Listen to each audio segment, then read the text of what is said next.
Uma coisa que aconteceu recentemente foi aquela tirada de contexto do teu filme com o Porchat, e aí a direita te cancelou naquele momento.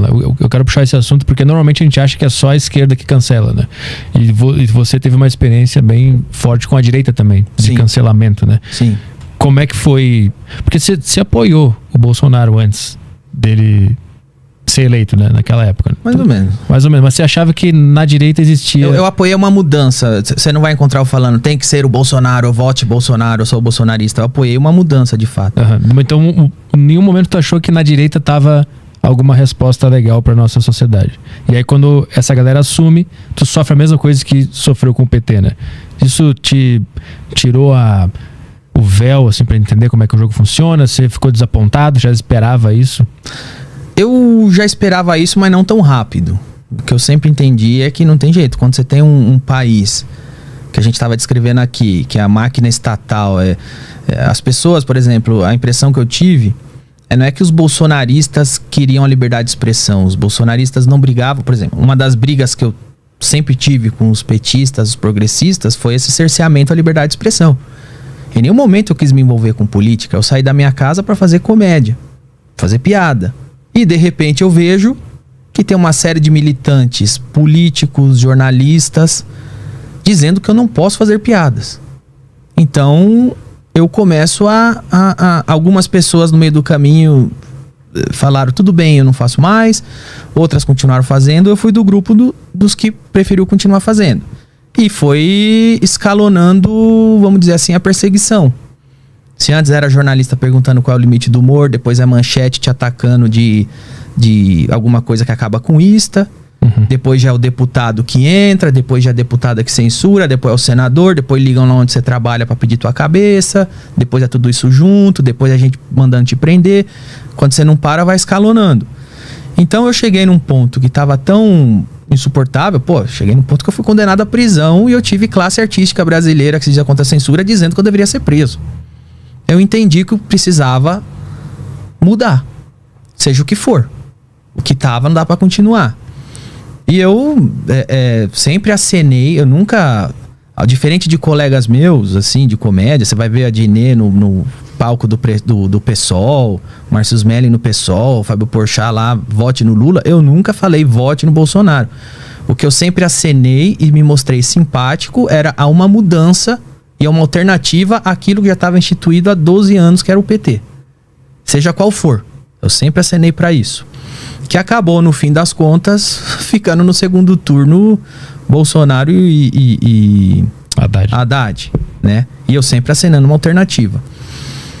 O que aconteceu, cara, é que o que eu não esperava é que fosse tão rápido uma cópia do que já estava nesse quesito de liberdade de expressão. Porque o PT, como todo mundo sabe, foi quem criou e inaugurou a máquina de assassinar a reputação. Eles não criaram contra a direita, não. Tá? O PT criou essa máquina contra a própria esquerda, que não era do Lula. Então, as primeiras pessoas que sofreram com esses ataques coordenados do PT foi a Marina Silva. Quando a Marina Silva decide se candidatar, começam bote, tudo isso aí que todo jornalista denunciava no gabinete do ódio lá do Carluxo. Isso o PT fez com Marina Silva, fez recentemente com Ciro Gomes. Então, assim, a máquina de assassinar a reputação do PT começou contra a própria esquerda, com quem eles achavam que era uma ameaça ao Lula e tal. Isso depois foi escalonando, depois foram eleitos e tal, aí começam blogs a ser cooptados, né? Tem muitas matérias disso, isso tem tudo registrado. Blogs começam a ser cooptados, jornalistas começam a de fato ser perseguidores de pessoas que falam coisas que não pode. Os caras fazem uma lista negra no PT, eu tô lá, Lobão tá lá.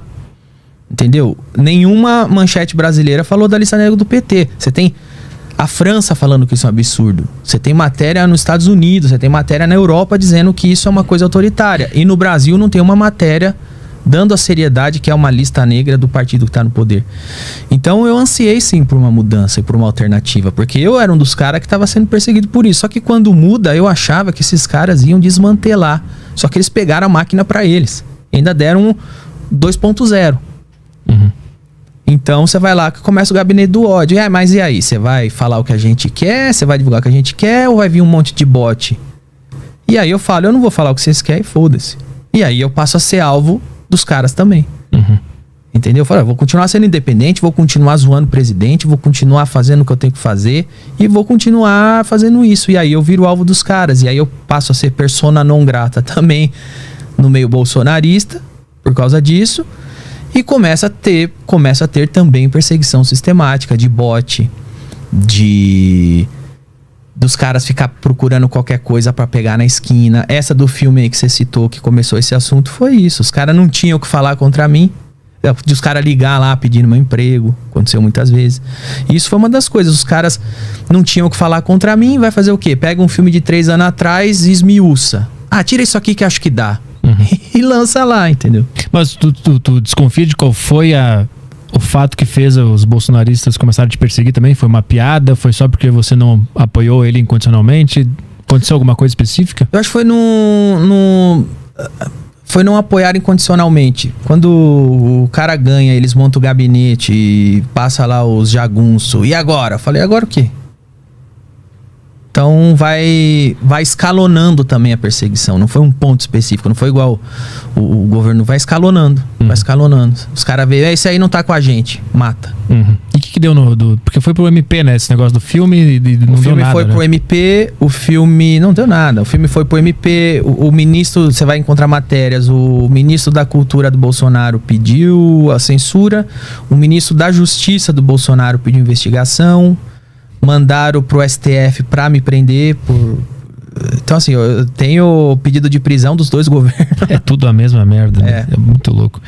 Eu gostaria de perguntar ao Danilo se ele não acha que para, por exemplo, uma eleição de 2026, o ideal, se a direita quiser ganhar, seria se reunir e fazer como é nos Estados Unidos lá. Os republicanos têm uma, não sei como é que se chama, uma conferência, sei lá, e escolhem um nome para concorrer à eleição, do que, por exemplo, fragmentar Danilo, outros nomes que estão surgindo aí como Zema, Tarcísio, e no final pulverizar e ninguém ganha e o PT ganha de novo.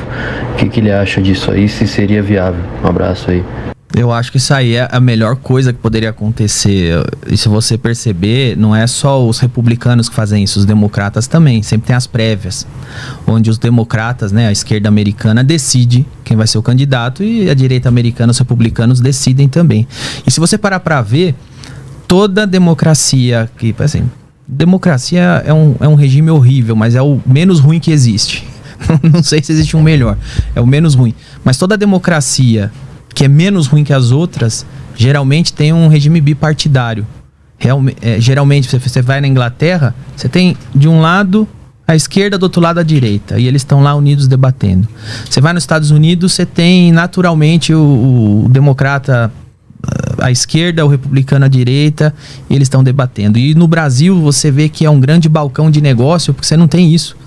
Você tem um monte de empresinhas, você tem um monte de partidos que ninguém nem sabe o que quer. Então como é que você se junta?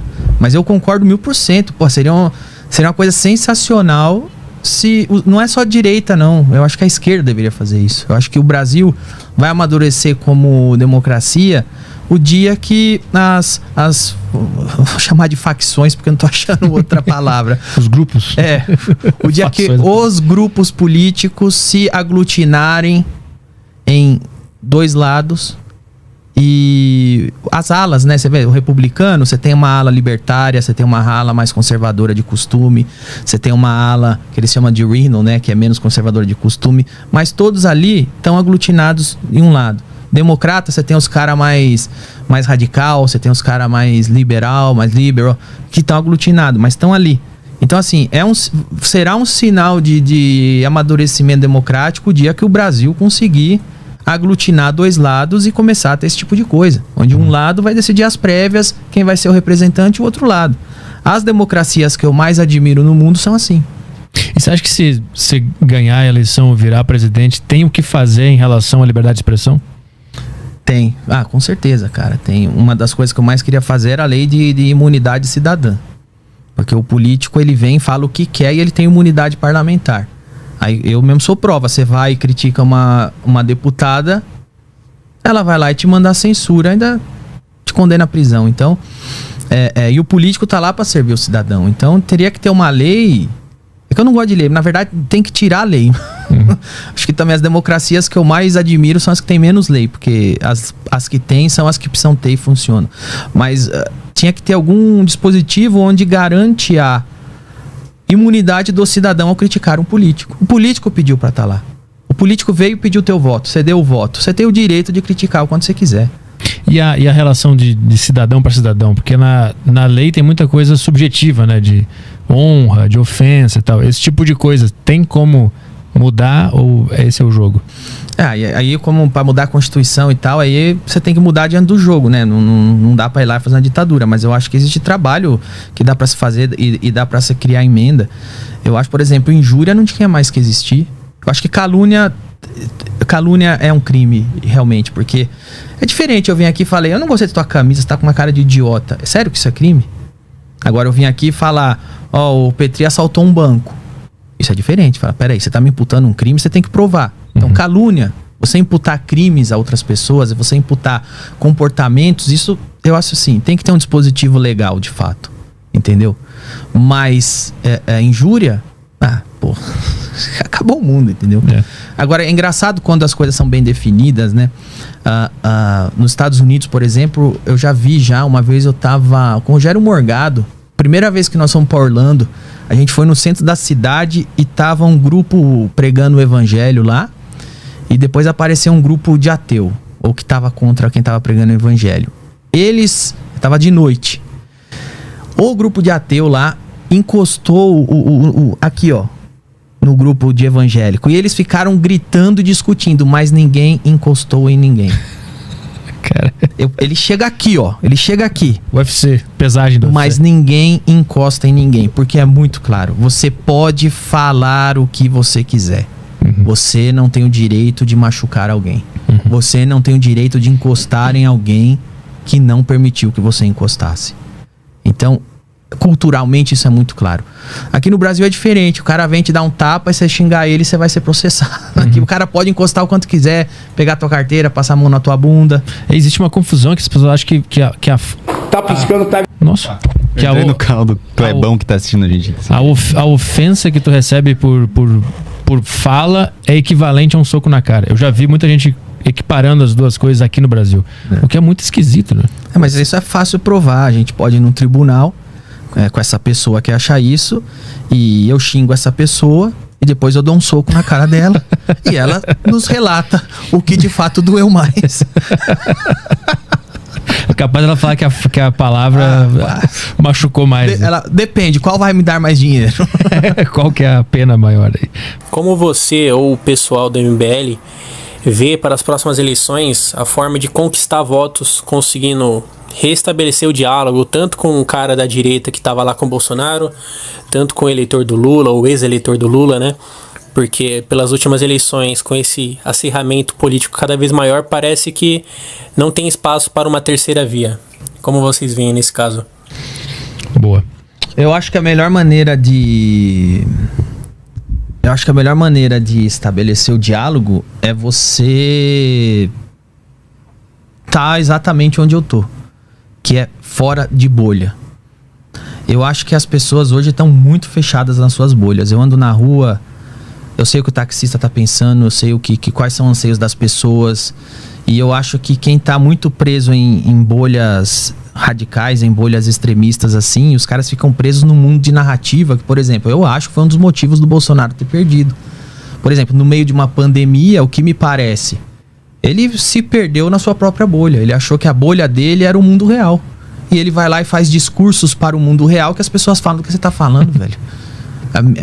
A minha mãe tá em coma de Covid, você tá falando o quê? Que é uma gripezinha? Você tá louco? Então, assim, você não ficar na armadilha, o MBL não ficar na armadilha de ficar na bolha do MBL. O progressista perdeu pro Bolsonaro porque estavam na bolha dele quando o Haddad perdeu. Eles estavam naquela bolha, que aí chega a véspera da eleição, vem tomar um café comigo. E a dona de casa que passa fala, vai tomar teu rabo. Quer tomar café com artista da Globo? Eu tô com raiva de vocês. Porque eles ficam trancados na bolha deles, achando. Fica um adulando o outro e acha que aquele é o mundo real. Então, o primeiro passo para você estabelecer o diálogo é você se conectar com as pessoas reais. E isso acontece não estando em nenhuma bolha. Você tem que sair na rua, você tem que saber o que o taxista tá achando, sabe? O governo Bolsonaro não fez isso na pandemia. Ele não saiu na rua, ele não viu o que as pessoas estavam achando.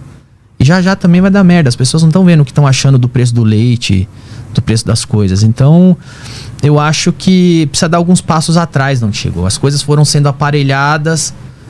Hoje a gente vive uma era de narrativa. Quem tá no meio político acha que se você dominar narrativas, você ganha o jogo. Só que isso é uma armadilha que faz o cara ficar preso na bolha dele, porque ele dominou um rebanho de narrativas, ele só tem aquilo. Ele só tem aquilo. E no mundo real, eles subestimam as pessoas. As pessoas no mundo real estão de saco cheio disso, dos dois lados. Só que na hora de votar é o que tem, né? E aí o cara tem que escolher. Na hora de votar é o que tem, por isso que eu disse. Aí na hora de votar é quem jogou o jogo é que tá lá. Queria perguntar pro Danilo se ele acha que aquela lei que começou a ser escrita pela base bolsonarista e foi finalizada pela base petista, que visa criminalizar piadas e enquadrar ali comediantes como possíveis racistas e, enfim, prender comediantes, se essa lei foi em específica ali para te derrubar, tendo em vista que você tem ali uma possível candidatura e algo assim? Não, eu não acho que eu sou tão foda assim que criaram uma lei só pra me derrubar. Mas você vai ver como é perigoso você aumentar o Estado, né? Você dá autoridade pro Estado. Porque provavelmente os bolsonaristas que criaram essa lei, ele deve estar falando daquela lei de... Que vai ser racismo, injúria. Tinha impresso aí. Mas é que tem a ver com religião no meio. Então, assim, provavelmente vem bolsonarista fazer uma lei para preservar evangélico de preconceito religioso. Então, se você fizer piada com evangélico, você tá ferrado. Aí, quando muda, aí vem o pessoal da Umbanda, também tá errado. Aí, daqui a pouco vem o pessoal do satanismo, então tá errado também. E daqui a pouco vem alguém que cria uma religião, vou criar a igreja de adorar o Danilo. Pronto, me criticar tá errado. Então você pega e transfere pro Estado um poder de punir o cidadão por ele falar alguma coisa, que você tá querendo proteger o teu nicho, só que a hora que você vê que o Estado tá sendo usado simplesmente para esmagar uma pessoa. E simplesmente você falou uma coisa e você simplesmente deu mais brecha pra pessoa te encaixar em mais um dispositivo e te esmagar. Então é muito perigoso isso, né?